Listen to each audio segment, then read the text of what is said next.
రామ్ ఎలాగైనా తాను ప్రేమించే అమ్మాయి కోరికను తీర్చాలని తన గదిలో కూర్చొని ఆలోచిస్తూ ఉంటాడు. అప్పుడే అతను తన గార్డెన్ లో నుండి ఓ కోకిల చాలా అందమైన స్వరంతో పాడడం గమనించి దాని దగ్గరికి వెళ్తాడు. అయితే ఇతని బాధను గమనించిన ఈ కోకిల మరుసటి రోజు తన ఇంటికి వచ్చి నీ బాధకు కారణం ఏంటని రామును అడుగుతుంది. అప్పుడు రామ్, నేను ఒక అమ్మాయిని లవ్ చేస్తున్నాను, తనకు ఎర్రటి రోజా పువ్వును ఇస్తేనే నన్ను ఒప్పుకొని నాతో డాన్స్ చేస్తా అని చెప్పిందని చెప్తాడు.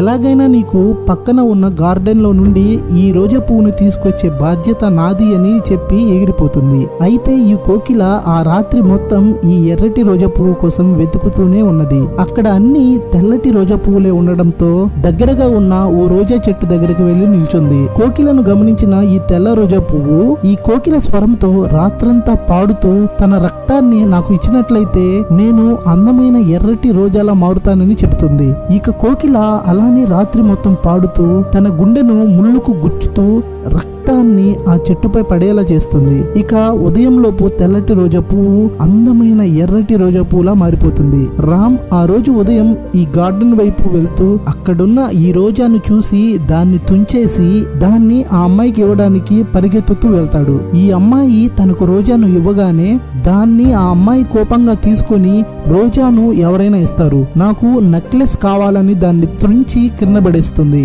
అయితే రామ్ వెంటనే అక్కడి నుంచి వెళ్ళిపోయి పక్కనే చనిపోయి పడి ఉన్న కోకిలను కూడా గమనించకుండా బాధతో తిరిగి ఇంటికి వెళ్ళిపోతాడు.